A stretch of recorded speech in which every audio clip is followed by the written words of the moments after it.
Hello and welcome to the Lore Boys podcast. I'm your host, Ethan Palmer. Joining me today is Peter O'Donohue. Peter, say hi. Oh. What? Jamie, could you just keep it down? Peter and I are Peter and I are talking over here, okay?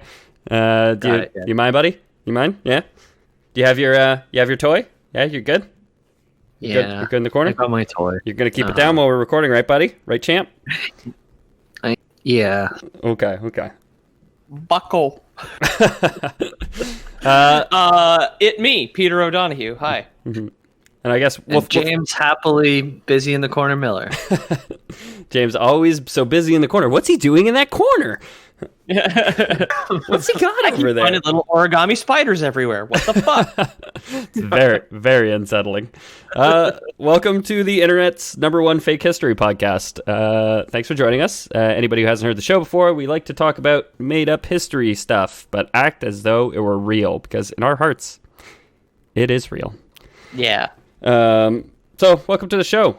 We're doing more Warhammer 40K today. It should be no surprise, considering I'm the one who's hosting. So, for all the longtime listeners, they know that I don't talk about video games so much. The other guys talk about video games. I talk about other forms of games a lot more often. Welcome. Magic 40K. We did Warhammer Fantasy thrice. I want to say something like that. Yep. And I like it. So if you don't like it, then let us know. This episode... Find a different episode. How about that? Yeah. Did you ever think of that? There's links in the description. Actually, if you don't like it, I actually have my own podcast. And this was the long con because I was just waiting for you guys to get tired of Ethan so I could do my own podcast. What's the name of your podcast? Oh, shit. It's the James Miller Busy in the Corner podcast, where I tell you what I'm really doing in that corner. Okay, yeah. Could we get a little sample from the James Miller Busy in the Corner podcast? Hi, James of the Lore. James the frick, dude. It always comes Lore Boy. Sorry. Yeah. It just comes right back. It's so natural. Yeah. So this episode goes out to Dalton. The topic was requested on our Discord. So if you guys want to hear your topic talked about by one of us idiots, then hit us up on the Discord. Links are in the description for that. Also, a bit of house cleaning. Since someone, Dalton, did send us an email saying I may have gotten some things wrong on a previous episode. I'm not so sure I did, but agree to disagree. Two things that I may have said that I didn't mean. Or, if you want to just consider any time we say something that sounds wrong to you, it's just Lore Boys canon. It's just our own internal canon that we think is more interesting. We're just trying to make it more interesting for you guys. We're never wrong. Exactly. Yeah. So apparently the gene seed is not one booster shot that just makes you into a godly Primark, but it's like a whole mess of genes and organs and stuff that's implanted into people. Like it's a lengthy operation. It's not like hey, I'm gonna impregnate you with my gene seed and you're going to be a 12-foot tall 3-year-old, The Emperor isn't just hiding in the bushes covered in mud and leaves and shoots you in the neck with a dart. Yeah, no, not so clean, unfortunately. That'd be so much better. Also, I may have also said that the Space Marines were only invented after the Horus Heresy. I definitely meant the Space Marine chapters were only invented after the Horus Heresy, if I said that. There were legions before then they broke up into chapters after the fact. Okay. The gene seed, is it like seed, like comb? I mean, so that's kind of how we were talking about it, and I don't know if it came as the natural result of a joke. I never looked into what the actual gene seed operation entails. Dalton just wanted to let us know that it's not just cum. It's like if you cut someone open, took out their heart, and then replaced it with a heart made of cum, is what I'm gathering from Dalton's email. Okay, that makes a lot more sense, actually. They say that the first person to get a cum heart transplant is already born. That's how fast. Yeah.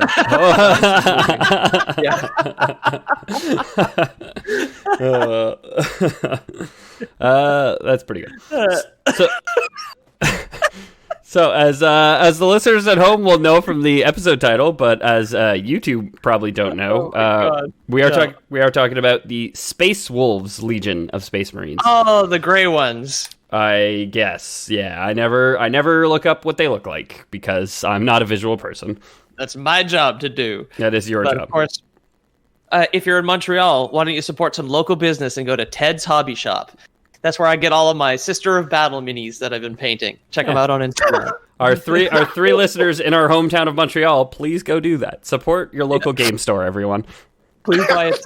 Please buy at Ted's. He's very nice. Yeah. I mean, while you're at it, check out Battle for Zendikar. The new Magic expansion is coming out soon.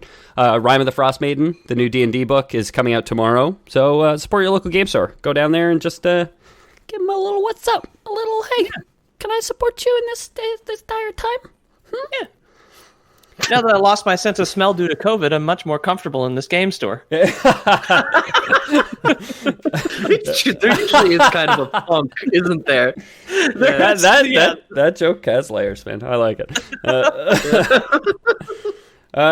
So, the Space Wolves, known in their own dialect of Yuvik as the Volca Fenrica, or Wolves of Fenris, are one of the original 20 first founding Space Marine chapters and were once led by their famed Primarch, Leman Russ. So if anybody listening at this point is super confused about the sentence that I just read, this is our 4th episode on specific Space Marine factions. I really encourage you to go back and listen to at least 1 or 2 of the last 3, because it'll just enrich this episode and make it better. Links are definitely in the description. That'll take you to loreboys.com. Anyway, for you guys, could I ask you how you think you spell Yuvik?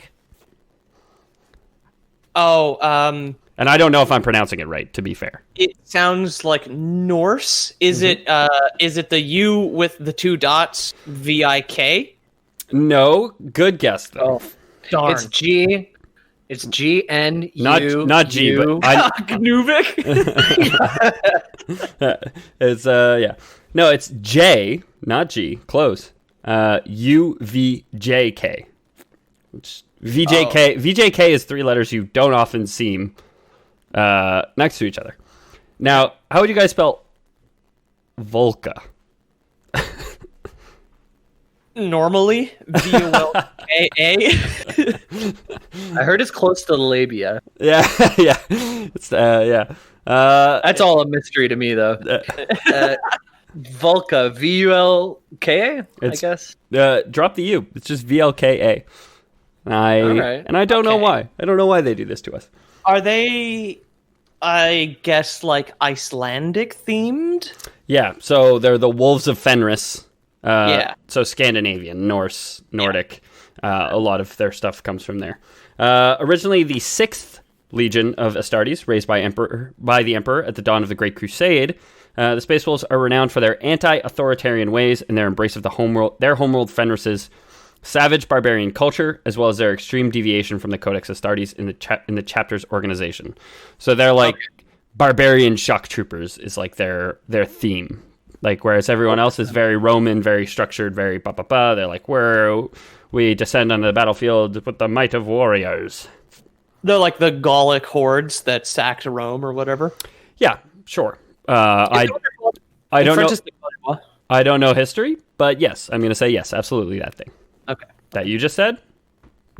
The gall of them to sack Rome, am I right? I don't know. Ooh. I don't know nothing about this Earth you're talking about, but I know a thing or two about Fenris. Yeah. I didn't realize that Fenrir was a Norse mythology god. Like, I've seen that name, or like Fenrir, like in so many games. And stuff. Yeah, so I actually think I have a note for it here somewhere, but Fenris is the... Oh, here. Well, you know what? We'll jump ahead to this note.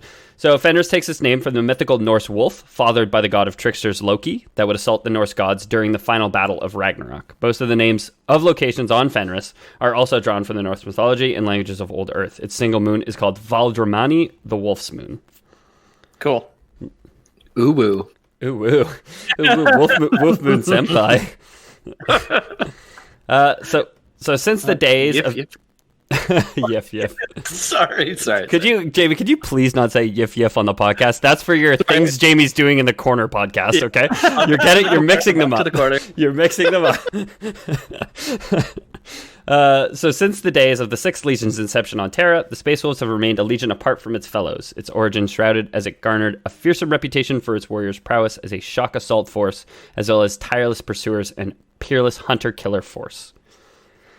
The Space Wolves are one of the greatest of the chapters of the Adeptus Astartes, their name and honors known throughout the galaxy. As one of the original 20 Space Marine legions, the Space Wolves were founded by the Emperor himself over 10,000 standard years ago, if we're looking at it from current date 42nd millennium. Okay. Warhammer, it really should be called Warhammer 42K. I feel like I keep harping on that, but it really should be called that. Games Workshop crunch at us. We can rewrite this. Yeah. When are they going to fix it? They'll probably wait 2,000 years. So one thing that we know about the Emperor of Mankind was that he was putting all those organs. As we've always said, he puts a bunch of organs in people. Like we've never said that he just does a single shot or anything like that. It's always a bunch of stuff that he does to people to make them superhumans. Yeah.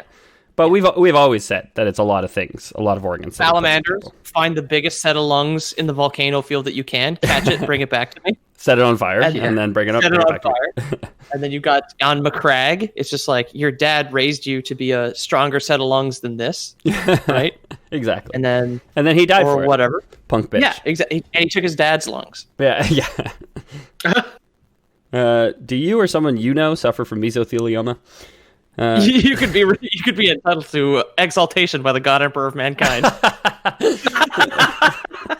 So we also know from past episodes that shortly after doing so, the ruinous powers, the gods of chaos, would take all his precious little test tube babies and whip them out into the cold, uncaring galaxy. Right? Yeah. At this point, this is a theme.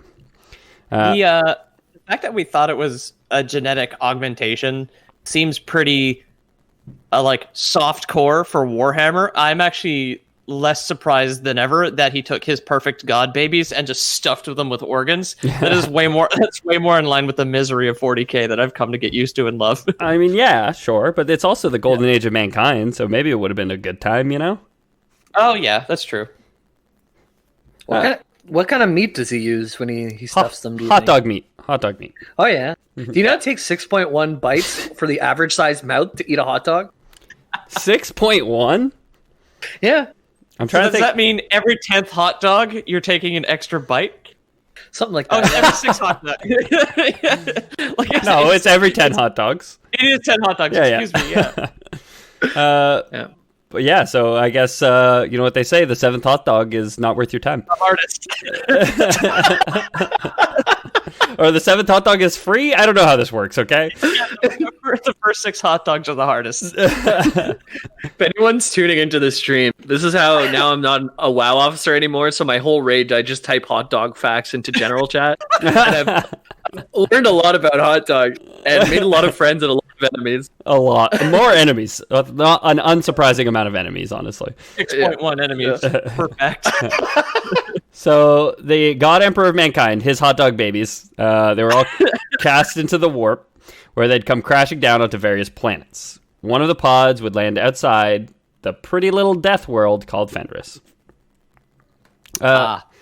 Grandmaster Belial of the Dark Angels would say of Fenris, Fenris breeds heroes like a bar breeds drunks, loud, proud, and spoiling for a fight. Nice. I thought Belial was going to be on Fenris, and I was like, Belial is from like Hebrew mythology, so strange that he'd be on Viking planet. Yeah, he's like a demon, right? A blood angel? Hebrew Bible later became personified as the devil in Jewish and Christian texts. Yeah. No, I think they mean in Blizzard games, not that, but okay. Oh, okay. That's yeah. Why don't you tell us about the Blizzard games, Belial? The Torah lifts heavily from Blizzard games. It's in Diablo. It's in Diablo. Isn't he the Lord of Lies?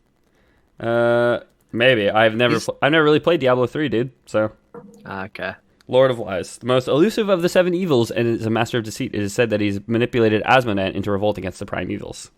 Check out our episodes on Diablo lore, because I'm sure we've talked about it before. I think Jamie's done an episode on Diablo, and I've done an episode on Diablo or 2. We've done like 3, yeah.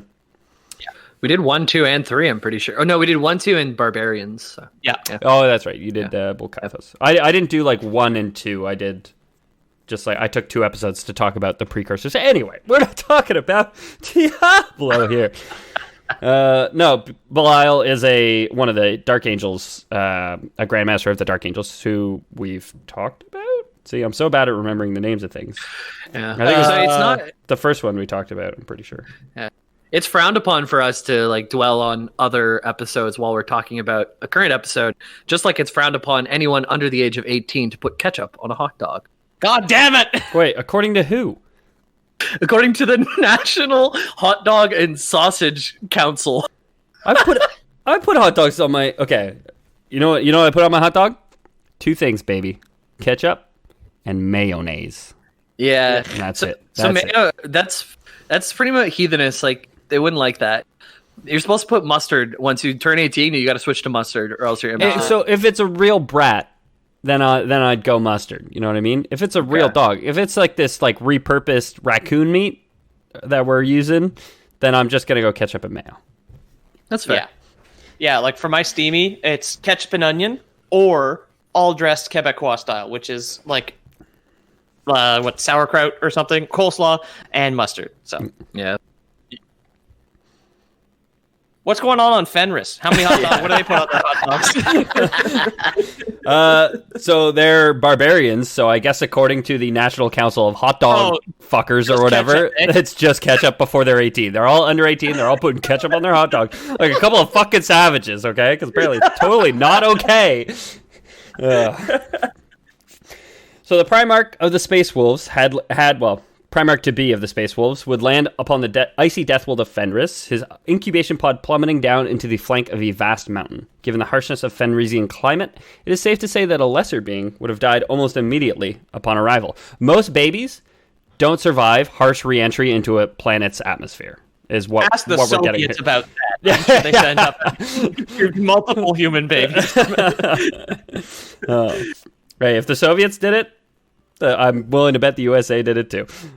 It's just the stuff you hear about, huh? Well, I guess all that stuff would have been... Oh, they must still be declassifying space stuff, right? Like, I don't know if Putin would declassify the baby thing. Yeah, no, I think the states though. I don't know how we'll never know how honest they are about what they declassify, but they say after 50 years, I think they declassify stuff. I declassify our space babies. They're the best babies. They came in on re-entry so fast, so cute, so plump, so little. Our space babies are the best babies. So, emerging from his smoking capsule, the infant Primarch soon encountered a deadly mother Thunderwolf. The wiki page did not have a link to Thunderwolf. So, whatever you're picturing in your head, that's it. Yeah. Dude. He's going to get raised by wolves. He sure is going to get raised by wolves, okay? Ooh. Another Mowgli? How many fucking Mowglis do we have here?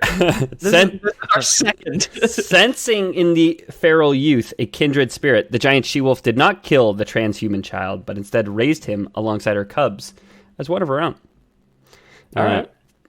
The Imperium's records concerning the Space Wolf's heritage and Russ's origins owe much to the life's work of a man named Gnarl the Elder. So I'm glad you brought up the GNA earlier, because this is spelled Gnauril. Gnarl the Elder was a contemporary... Go ahead. Narwheel? What's that? I thought it was like Narwheel. No, GN... Auril. Oh, excuse me. All right, never mind. You're totally excused because you were totally wrong there. You added a W where no W. Only a single U. No W. Just one U. No.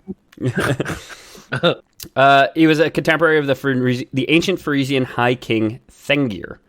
So, baby lands on this planet called Fenris, named after a wolf. A wolf god, you might say. Meets giant Thunderwolf. Coincidence? I don't think so. No. I am also imagining that every single person on this fucking planet like picks up baby whatever his name is and is just like, you're finally awake. Yeah. You got caught trying to cross the river too, just like me and that horse thief over there. So Gnarl's saga, the ascension of the Wolf King, tells of one fateful Hellwinter. Again, did not have a link on the wiki page, so I don't know what a Hellwinter is, but it's hell with one L.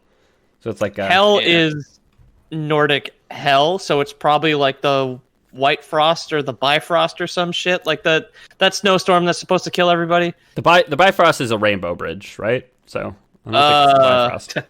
I don't recall. It's also do not recall. Hellwinter's also the name of a great frost axe wielded by Leman Russ in the 40K. Oh, cool. universe. Leman Russ is the guy that we're talking about. I don't have that fun fact in my notes, so it's beautiful that you got there with a quick Google. You could tell how much deep research I did while I was hungover writing this script, huh? He was hell hungover. I think they say. Hella hungover. Yeah. So when it's just a modifier. So it tells of this fateful, presumably bad winter when the feral wolf child was discovered by a hunting party of Fenrisian tribesmen. So we've had a couple of Primarchs so far. You know, one of them was found in the jungle by questing adventurers and was raised in the court. Another one fought off some like Dark Eldar slavers. Another one became leader of his father's armies and led them to the north to conquer barbarian tribes. This guy's like... This would be the Archangels, the Salamanders, and the Ultramarines that we've covered thus far, correct? Yeah, exactly. Respectively? Yeah.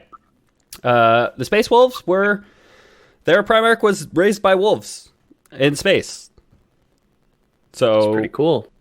To be fair, the barbarian hordes of the Nordic countries, not very well known for their prose, so this kind of makes sense. Fair. So he's raised by wolves, and then a hunting party of people find him. Well, find the wolves, I guess. They're going to hunt wolves, because that's the thing that people do, right, is hunt wolves. Yeah, to wear them. The scalp of a wolf with the nose and the teeth makes a good hat. Right. So there's a Redwall book. For those who aren't familiar, Redwall is like fantasy, but it's all told from the perspective. Like all the characters are like mice or shrews or voles or whatever. It ends with the bad guy wears a wolf skull on his head, and somebody just like rams him into a tree like a battering ram, and the fangs of the wolf pierce his skull and pierce into his brain. That's awesome. And that's how one of the books ends. I don't remember which one. I want to say no, it's not. Anyway, they're super off track here. He's talking about his own trophy. That's pretty cool. Yeah, don't get me talking about Redwall because I read them all as a kid. Redwall, more like read them all. Am I right?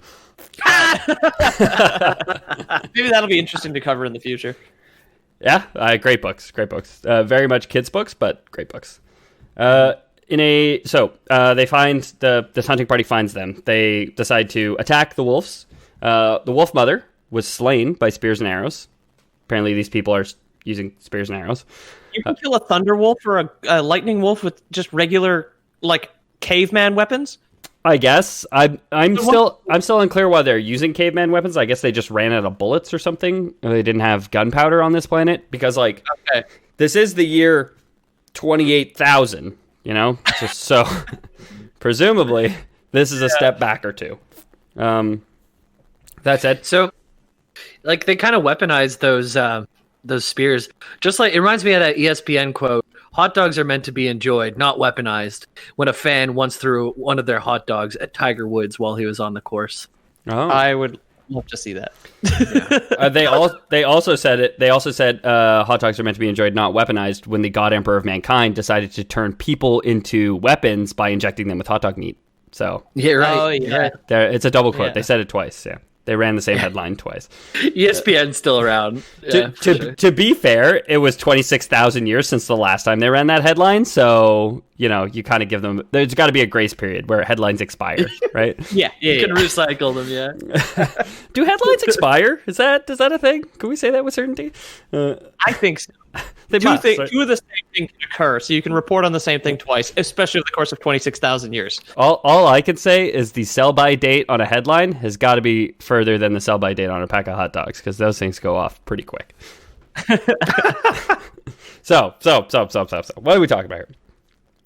We have Leman Russ, the infant Primarch, raised by wolves. Wolf mother was slain by spears and arrows. The Primarch fought with terrible fury, slaying 12 warriors with naught but his bare hands to protect his two surviving packmates, Frecky and Gary. Frecky and Gary. Uh-huh. Maybe Freaky. Who are these guys? Maybe Freaky, honestly. So Frecky is spelled Freki, could easily be Freaky. and Gary is spelled Geri.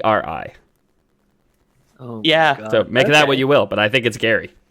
Yeah. So you've got at this point adolescent Primarch and his 2 rave dogs, and they fight off a bunch of Vikings. Yeah. It's his Okay, good. his pals in their fursuits. His 2 EDM wolves, Freaky and Gary. Yeah.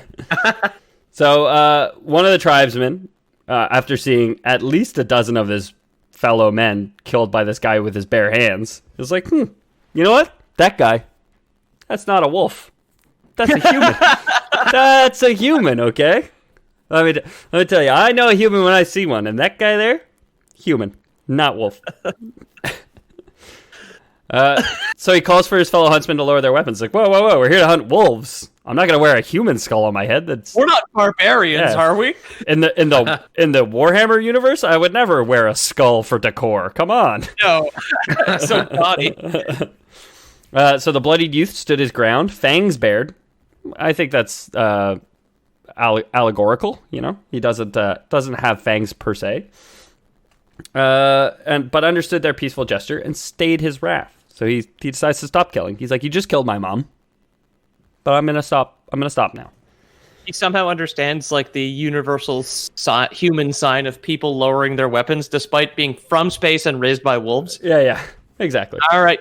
Sure. Well, so from space, but he was presumably a human beforehand. So maybe we could say Loreboy's canon. He like recalled some part of his like life before he was turned into Primarch. You know, because there were volunteers who took the Emperor's gene seed, or volunteers, voluntolds. I'm not sure. Yeah. I haven't looked into that. I haven't looked into the actual Primarch selection process that much, but maybe some part of his old life called to him. He might remember that when he went to a baseball game, that a fully loaded hot dog vendor's cart weighs about 40 pounds. God damn it! Yeah, I mean, every time I see a hot dog cart, that's what I think. Yeah, I say right there. I say fully laden. That weighs how much did you say? 40 pounds? 40 pounds. A hot dog vendor's cart gotta weigh more than that. Be full of water and steam and it's a tub of water. It's a he's rolling a bathtub on wheels. Yeah, not according to hot/dog.org. Thank you very much. They don't know their shit. Hot/dog? Or dash dog. I was like, you can't put a slash in the middle of a URL like that. Where are you on? He's just on MS Paint. He's drawing his own website with his own made-up hot dog facts on it. Hey, it's my corner. I'll do with what I want. Okay. For everyone who loves this commentary, please do check out the What Jamie Does in the Corner podcast. All Jamie's origami fighters just have hot dog facts and threats inside of them when you unfold them. So we got a man who made a hot dog standing in front of a bunch of people. You know this guy's exceptional because he's made a hot dog and he lived with wolves for years and they never decided to take a bite. Yeah. And as soon as people see him, they say, "That's no hot dog. That's a man." Yeah. They were out hunting hot dogs. He actually led them to his Thunderwolf mother. So unsure quite what to do, the tribesmen brought the young Primarch and his wolfkin, Freaky and Gary, for he would not be parted from them, before the court of King Thengir of the Russ tribe. The aging chieftain saw the undeniable potential in the young man and ordered that he be given a place within his household, there to be raised as a true Fenrisian as a warrior. So, like a lot of the other Primarchs at this point, he's accepted. They say, "You're a great warrior. That's our number one thing on this death world that we live on. So, welcome aboard, kiddo." You lived among wolves, you must know how to kill them better than anybody. You're on. You're in. Let me tell you, we got a real wolf problem, okay? Yeah. Some of them? Not all the orphans that they're raising are as strong as you, so we just kill them normally. Yeah. So amongst his own kind, for the first time, Leman learned quickly their skills, showing a natural aptitude for the way of the warrior. He learned to speak and mastered their primitive weapons, iron axes and swords. Though he was quick to roar with laughter or bellow tunelessly in song, the Primarch slowly realized that he was more human than wolf, but at the same time, far superior to both. I find it strange that the God Emperor of Mankind's children can't carry a tune, of all the things to leave out. I mean, this one can't carry a tune, but I feel like it's part of his charm. You know what I mean? Okay. Is the fact that he gets real drunk and sings bawdy tunes. Okay. So, when Russ handed the champion of the Kingsguard his battle axes during their third sparring session, after disarming him, Fenrir admitted to himself that the young man was destined for greatness, much like a lot of the other Primarchs. Everyone's looking at him like, this 3-year-old shows real potential. He just disarmed our best warrior for the 3rd time straight. I don't know. This toddler, something to him. The Primarch soon spoke the Fenrisian dialect of Low Gothic with powerful eloquence, and one evening, King Fenrir deemed him worthy to receive a true name. The king named the former wolf child Leman of the Russ. As the Primarch grew to maturity, he became the greatest of their number by far, leading the tribe's warriors to 1,000 victories and more. Sounds like hyperbole to me, but who knows? Maybe there's that many battles to fight. It's pretty good. Hunt. Yeah, or just hunts, yeah. Or you just change the definition of victory. Yeah, true. Yeah, just move the goalposts, right? Yeah. Move the goalposts, but towards Planet you. idiot. Yeah. And he who bested the Rubik's Cube. I just can't imagine, like, Wolf Paws trying to turn a Rubik's Cube. Fucking wrists properly. Maybe a good time to say that Leman of the Russ is not a wolf, but was simply raised by them. Yeah, but he's got a whole army, right? It's just him who did the Rubik. I guess, yeah, he could do the Rubik's Cube. Yeah, and he was leading the tribe's warriors, so an army of men. That an entire army of men have a harder time solving a Rubik's Cube than just one dude. Can you imagine? The burden of command, am I right? That's a good idea for a Twitch stream. Twitch chat does a Rubik's Cube where you can all type in commands, and everybody's just like going against each other. Would never happen. would never solve it. Praise be to Helix. Upon King Fenrir's death, Leman of the Russ took his place upon the throne of the Russ. So the Russ is, I guess, the place that they're living upon Fenris. So it's not like a heretical throne? He was just appointed for being the coolest? Yeah. Okay. When you say heretical, I think you mean hereditary? Yeah, I fucked that up. Heretical is a very apt word to use in the 40K lingo because heretics are very much a thing, but not yet. Because, parapraxis, if you will. So the Wolf King did become a living legend across Fenris. It was only a matter of time before the word of his fame reached the ears of one who desperately sought news of his lost sons. Much of what is known of Leman Russ's early years is born of hearsay and legend, as his fame quickly spread throughout the tribes of Fenris. It is said that he was able to turn back whole armies of the king's enemies by himself without a scratch, to tear whole oak trees from the ground and to snap them over his back in twain, and to wrestle Fenrisian mammoths to the ground and roast one whole for his meal that evening. So that sounds like a cool fucking planet, though. This is a cool fucking planet and a cool fucking dude in charge of this cool fucking planet. You know what I mean? This guy just like gets drunk, like, hey, bet I can fucking tear that oak tree down to the ground, fucking snap it over my back, like, fuck you, Leman, do it. Oh, you want to see me do it? Oh, you fucking do it.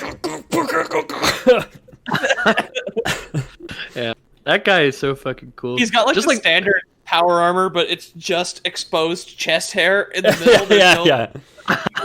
He's got a cut. So the Space Wolf's paint job, and this is something that I did look up. It's all like you paint the pecs and you paint them like little curls of chest hair on each of the power armors. Yeah. Abs are painted onto the front of the power armor. You know. Sick, dude.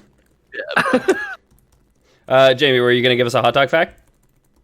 Well, now I kind of feel forced into it, but you know who else is sick? It's Mickey Mouse. And Mickey Mouse's first words on screen were, hot dog! Mickey Mouse is sick. He has COVID, so sorry kids. He's he let all the people from Florida into his house. Yeah, that is the problem with living in Florida. So in his time, Leman's leadership was recognized by all the tribes of the frigid world, for all sought to benefit from his wisdom and extraordinary skill at arms on a world where the weak did not survive for very long. So he just I like to think, and I think we can make this a Lore Boys canon, that he literally just went town to town, ripping trees out of the ground and snapping them over his back, and then killing a mammoth by him, like wrestling a mammoth down by himself and eating the whole thing. And everyone was just like, hell yeah, dude. I've never seen anyone more fit to rule. Honestly. That's crazy. I don't care about... Yeah. Like, climate change is a problem, but I don't care what your policy on it is. That was so fucking cool, dude. Yeah. Hell yeah, brother. What would the climate change problem be on what is clearly a frozen ice planet? Too cold. Still? Or like they want to warm it up? Yeah, that's it. Climate change. I've heard about this thing Politicians that aren't could doing really enough for it. I've heard about this thing that could really fucking help. It's called fossil fuel, and just hear me out. We need to dig out all of it right now. Yeah. Places- We need to just dig out a bunch of coal and start fucking burning it for the next 150 years. All over the planet. Yeah, he's got like a roving band. He's like a traveling party trick merchant where he's just like, yo, you want to see me eat this mammoth? And then just like breaks its neck, eats the whole thing. Yeah. He's like a frat bro who like does the collegiate circuit of beer pong, and he just goes like frat house to frat house and just crushes every single time, you know? Yeah. He drinks a gallon of milk without puking, and then it's just like, whoa, man. Yeah. Okay, now do the spoonful of cinnamon. Yeah, exactly. I did that in your kitchen, Ethan. It did not go well. Well, at least 3 people have done it in my parents' kitchen, so Yeah. all times didn't go well. So he becomes leader of Ice Planet, Wolf Planet. Nobody could best him. Nobody could best the Wolf King. No tribe could stand against his armies. He's got the coolest bros on his team. Plus, he's pretty good at fighting armies all by himself. Within Leman's kingdom, a truce existed between man and wolf, so no more killing of thunderwolves. No more wearing wolfskins as hats. It's in poor taste when your king was literally raised by wolves, turns out. And they wear other fur hats made by other thunder animals. Presumably. Thunder otters, no problem. Thunder mink, so soft. Oh, that's for rich ladies. Yeah. A thunder mink draped across their shoulders. Minks are really small, though. Like, they're a lot smaller than I expected them to be because of how big the jackets are. Yeah, well, I think that's the problem with the jacket. There's this thing where like everybody in society says things are small. You know, you just meet somebody and like, hey, that's small, but it's not small. It's like very normal. So it takes on average 6.1 minks to make a coat. Yeah. Yes. If anyone asks, whatever Ethan's talking about is small is also 6.1 something as well. Yeah, exactly. 6.1, whatever you want it to be. 6.1 is average. No matter what the measurement is, it's average, okay? So, Leman's court was attended by the fiercest of warlords and the most beautiful of maidens. This is like... Hell yeah. This is like Conan Wet Dream, the planet. You know what I mean? A bunch of tall blondes is also one of my wet dreams, so I'm into this. Tales of his mighty conquest spread like forest fires, and it was not long before the eyes of Terra turned upon his deeds. When the fleets of the Emperor's great crusade neared Fenris, they heard tales of Fenris's extraordinary Wolf King. Now, I may have asked this in the past, how does the Emperor find out about tales of the extraordinary Wolf King, especially when he's like orbiting a planet that clearly does not have technology? Big ears. Okay. I mean, yeah, Loreboy's canon. It's superhuman hearing because he's got really big ears. All right. Yeah. That's one of the organs that's implanted into every of the Primarchs. Is ears, extra lungs, big ears, big ears. Their space marine helmets are so big to fit those big ears that they have. Yeah, they're all like Dumbo. So the legend of the Wolf King was quickly identified as the work of a missing Primarch, and the Emperor descended to the planet. To your point, Peter, I don't know. I think maybe they're just monitoring the planet, like they just hear. Everybody speaks English, of course.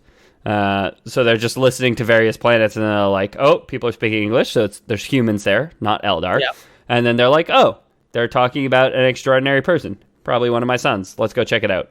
I also like to think, and this might be another Loreboy's canon, that the Emperor only visits 20 planets. He's just like, you know what? Maybe he had 1,000 children spread into the void, but he like found 20 after all this time. He's like, you know what? That was fucking enough. I'm not looking anymore. Just write down I had 20 missing children. I don't fucking care. Yeah. Just write down that I had 18 missing children because 2 of the records of those Primarchs are completely expunged from all Imperial records. Yeah. He's like, write down 18. Say 2 were expunged. That'll make it really believable. Now, those guys, they were extraordinary, and he went and visited their planet, but it was all just made up. It was just like, making up stories over and over again. That guy sounds awesome. Yeah. Shows up, not his at all. Not his It was fault. just a book. It's just like, oh, son of a bitch. Or he found one of his sons, like one of his true sons, and he gets to the planet, but it's just too outlandish. It's like the lollipop planet, and he's like, "Oh, this is gonna look really bad for my image."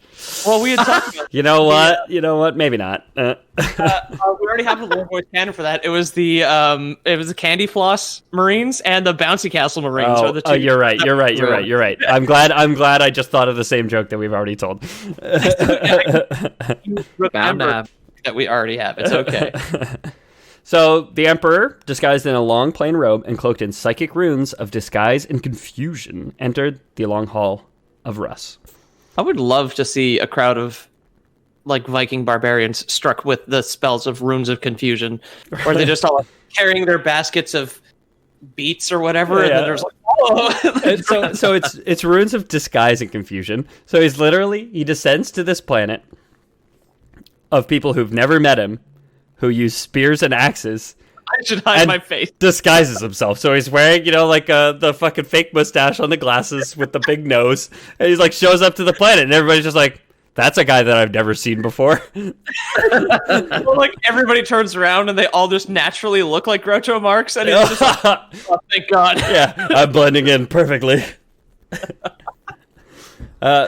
Those few natives that were sharp-eyed and sober, as well as the great Fenrisian wolves, shrunk from this new powerful presence.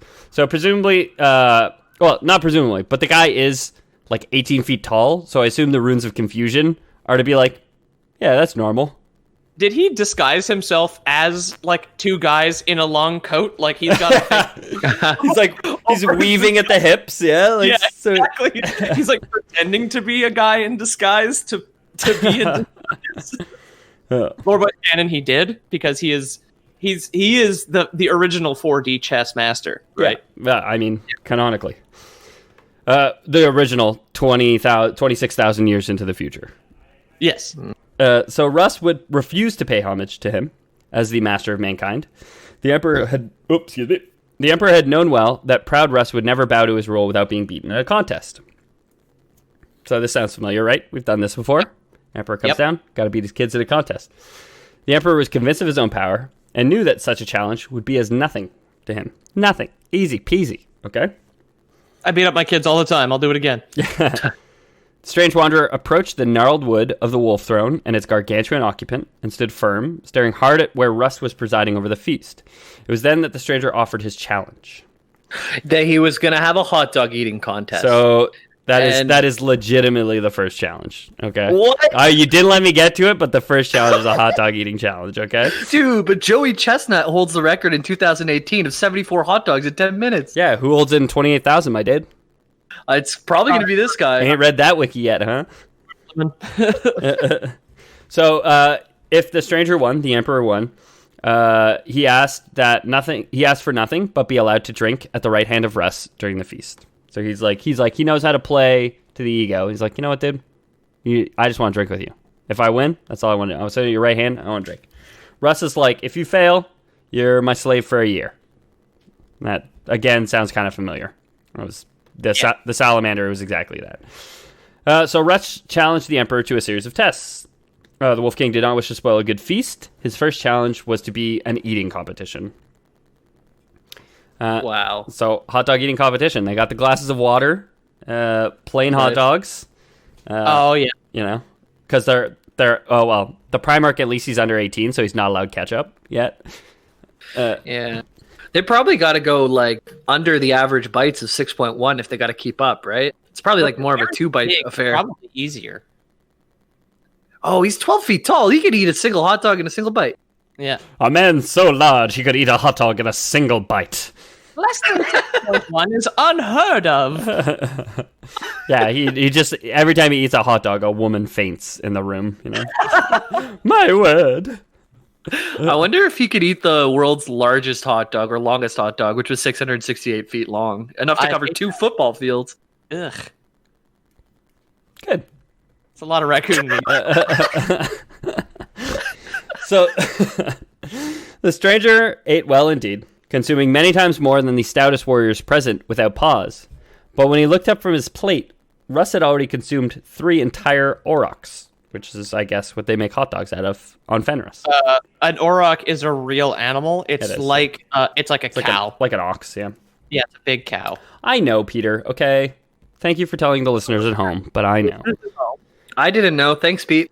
Because Yeah. I play Magic the Gathering, and there's tribal auroch decks where you play cows. Interesting. They're super niche and not like there's been like one expansion that I can think of where they were like semi-viable, but The mad cow level does not exist. yeah, there is no cow level. Yeah. The stranger had lost the first challenge, so the God Emperor of Mankind loses a challenge. It was it's Leman, right? Leman Russ. Yep. Yeah, he's like sitting there, back on his throne, feet up, picking his teeth with a mammoth tusk, just like, next challenge. Yeah. Oh, you fool! Oh, you fool! I think I'd spot another, honestly. He flicks the toothpick away, but it's a mammoth tusk, so it like crushes a normal sized man. Yeah. Crushes a table. Or like a normal sized trash can, just like knocked right over. The king was enjoying his sport. He realized that the brown cloaked traveler had the spirit of a Fenrisian at the very least, because while he didn't finish first, hey, at least this newcomer finished second, huh? Yeah, the Fenrisian spirit is a very second place kind of spirit. So if the first contest is a hot dog eating contest, do you guys want to guess what the second contest is? Booze, let's get hammered, my dude. It's A pooping booze. contest. No, Jamie, Oh. come on. Jamie, that's your things you do in the corner contest, okay? All right, I'm heading back to the corner. That's where his pee pad is. Ew woo. And so Leman Russ challenged the Outlander to a drinking bout. By the time the Wanderer had reached his 6th barrel of strong Fenrisian mead, there was no more to drink. The Wolf King had drained the entire feast dry. Once again, the Emperor had lost. The light of anger appeared in the Wanderer's eye. Party for the rest of the people. Right? Yeah, he doesn't care though. He's king. That's true. He's Sorry. king. Who cares? Make more wheat. Make more mead, bitches. Yeah. Driven by disappointment in his offspring, the Wanderer called Leman Russ a drunkard and a glutton, able to achieve nothing more in life than stuffing his face and bellowing hollow boasts. So there's nothing more cutting than a father's disapproval, right? The father that you never knew you had. Yep. The Wolf King calmly laid down the consequences of his last challenge as his court backed away as one. The court grew silent, daring not even to breathe as Russ drew his greatsword from its scabbard and stepped onto the long banqueting table. The only thing that cuts worse than a father's disapproval is a longsword. Apparently. I believe that's how the fortune cookie goes, yes. Jamie, were you going to say is a hot dog? Because I don't think hot dogs cut very well.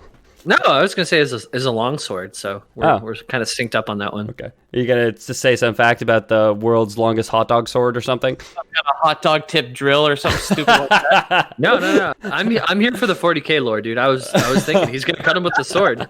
Yeah. For the third challenge, Russ boasted he could defeat the Emperor in combat. The Emperor threw away his cloak, the hood falling from his face, his true form revealed. He's like, boom, bitch, I'm tall. Everyone's like, rubbing their eyes like, what? He's been Jacked guys. He's just acting tall. yeah. He's been tall the whole time. One person this whole time. He stood far taller than any man present, swathed in light, and clad in Baroque golden power armor. So not only does he like pull off the cloak and is like, I'm tall, he's like shining gold power armor to all these people who are like wearing wolf furs and like have swords. Yeah. He's basically a sun. Right? Wow. He's a son facing his son, you might say.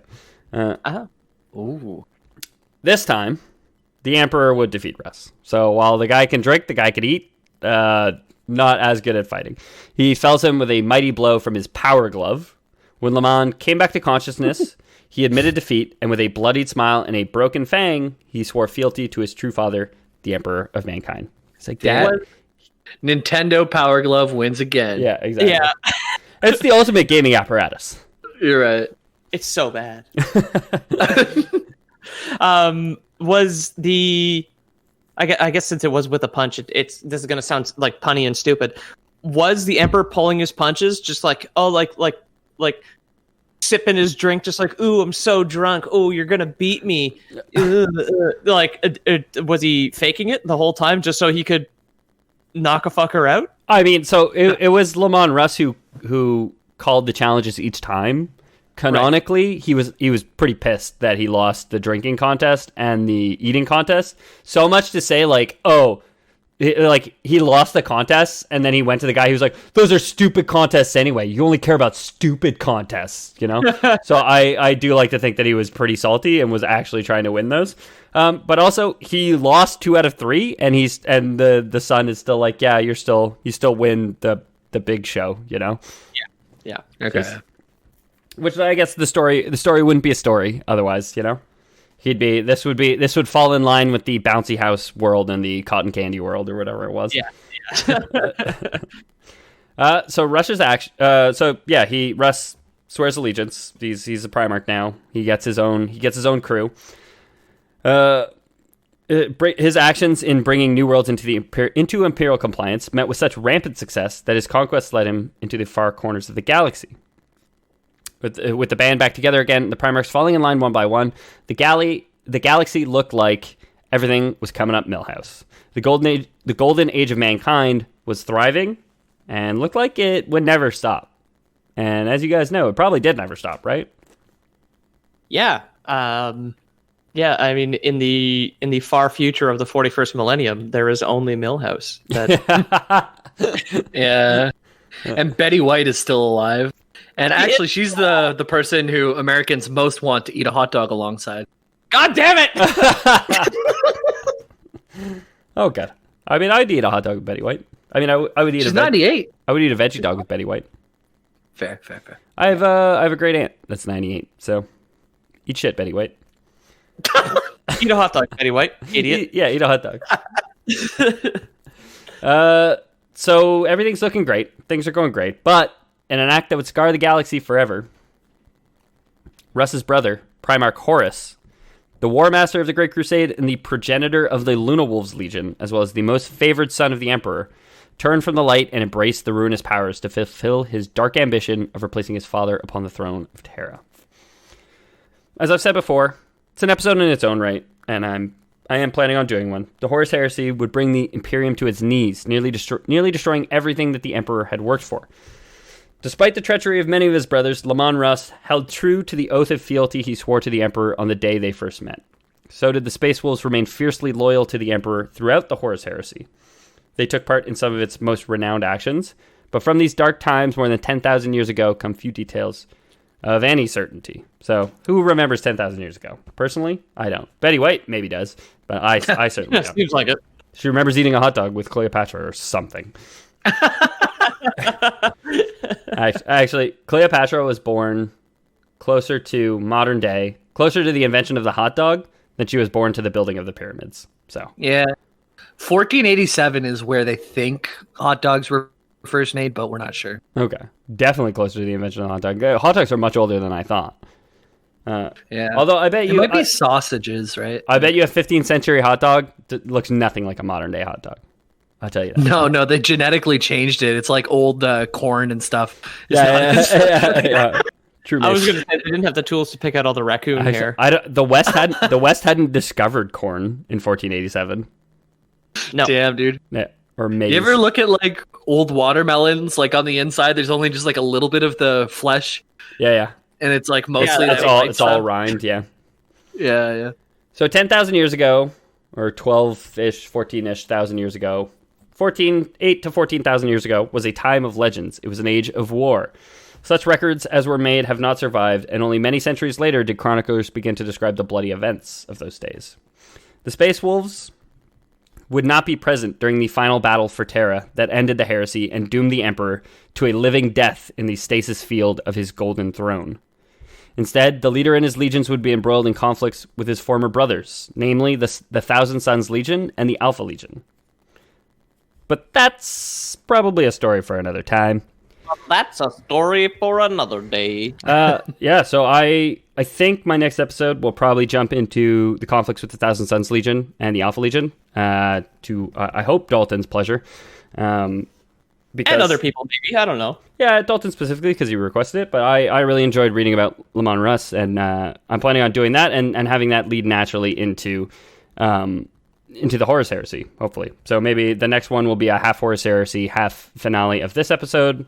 I don't know. Maybe I end up doing Magic the Gathering Elspeth like I promised one day. Like I said, there's a Magic the Gathering expansion coming out this week. There's a Dungeons & Dragons expansion coming out this week. But all for you, Dalton. This has been all for you, not for the SEO. We always like to check in on Texas. It's rule number 2. It's been fun to talk about it. As long as we're having fun, everybody's having fun, I think. And this has been fun. Yeah. Peter, you having fun? So far. Good. Would you have any fun if you read some emails that we might have from a listener? I have 2, meaning I would have actually more fun in that case.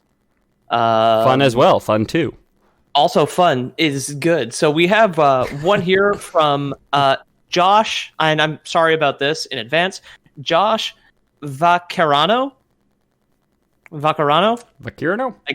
I guess Vacarno. I don't know. His first email says, "Does Lore Boys lizards?" And we responded, "Yes." And then he says, "Big fan. Keep up the good work. Dune lore might pull in views with the movie coming out." We've been asked to do Dune. Like, I was asked to do this maybe yesterday or the day before in person by my buddy Kyle to do Dune again. So it's like almost a dozen times now. I think we should probably get to it at some point. Ethan's the only one who read it. Yeah, I have this whole thing where I have read the book. I read the first book. I plan on reading the rest of the series. I read it earlier this year. And I really, really enjoyed it. And I would love to talk about it on a podcast. But I have this thing where I'm like, I don't want to spoil it for somebody. Like if I hadn't read the book Dune and I saw a podcast that said, "Hey, here's Dune lore," I'd be like, "Oh, well, I want it to get spoiled for me, you know?" But I could, there is entire appendixes in the back of the book that are just like on the ecology of Dune and all this stuff. So maybe I could find enough to make a podcast out of that. Otherwise, it probably won't be me doing it. But if one of these other 2 guys decides to do it, I could just be the pseudo expert. Expert qualifications for Lore Boys is literally read the book once. Yeah. The first book once. The first of 8, I think. 7 or 8. I couldn't even tell you. Yeah. Why don't they call it Dunes with an S then? Because there's that many. Yeah. honestly, great point. I'd love to get into that, but that's an entire episode in its own, James. That's that's a very long talking point. Yeah. Okay, got it. And this one here, we're going to thank you for the email. Well, we'll definitely look into doing it. Yeah, exactly. And then this one here we're going to address from ya boy, your Superman's dumb friend down in New Jersey. He sent us an email that we will address eventually, I think. It's not something that we are going to put out publicly, but we'll get back to you, my dude. But either way, if you want to be like any of these people or like Dalton and you want to contact us, please do so at loreboyspodcast@gmail.com. A quicker and more efficient way to put in suggestions is at the Lore Boys Discord. Links below. Yeah, the links will be in the description for whatever podcast app you're using, as long as it's pulling our RSS feed properly. You can also go to loreboys.com/about. It has most of our contact info. Contact@loreboys.com. It's a great way to get in touch with us by email. And the loreboys.com has all our episodes on it. So if you're looking for a specific one, you can go search them there. If you like this episode, there's a ton of other 40K episodes. You can search them at loreboys.com, or you can just find the links in the description for this episode. I've been your host. I'm at Ethan Palmer. You can find me there on Twitter. You can also find the Loreboys at Loreboys on Twitter. Do reach out to us. We love to hear from you guys when we get the chance. So yeah, thanks for listening. Yeah. And if you want Lore Boys Premium, you can get your very own. Do you have one, Ethan? It's all you. I thought you guys were going to say your ats, but go ahead. Okay. Your very own Lore Boys hot dog meat. I made it myself in my bathtub where I wash my feet. Yeah. And wait, you made the meat? You like grew the meat, or? Well, like some of it grew over time, but I got like a little bit of meat. Okay. And I just tossed it in there. I tasted it. It was delicious. I must say, it could use a bit of ketchup. Jamie wouldn't let me have any ketchup. Yeah. I'm not 18 But yet. if you want to buy it, the most expensive hot dog sold ever was $169. Nice. And it had Wagyu beef in it. It had like all this really nice stuff. But you can buy ours for $170. and each one that's sold after that will be sold for $1 more. So hurry up and get yours, or wait until the last one, and you'll have the record for the most expensive hot dog ever sold. The most expensive hot dog. Yeah. That's good. Jamie's tub meat, as we call it. Yeah. Tub dogs. Go to tubdogs.com. What's going on in the corner? It's tub meat. If you want to find me, it's at Pete O'Donohue or at Loreboys Podcast on Instagram. Come check out my 40K minis and our episode art and sometimes pets. I don't know. Or a funny stop sign that I saw this week. Like, that's kind of like a thing. That's just a thing that we do on the internet now. Yeah. My phone's broken, but if I go to the payphone at my local Depanar or corner store, there's a thing that says UCM Police, and then underneath is the French version, and it says Police Come. I'm not sure why. I'm not sure what that acronym's for, but it's kind of cool. And I guess that would constitute. What about the Patreon? If you want to pay us, please Lore do. Boys come out. Lore Boys come police. Whoop whoop. Goodbye. A little sloppy at the ending. Leave us a like and a review. And,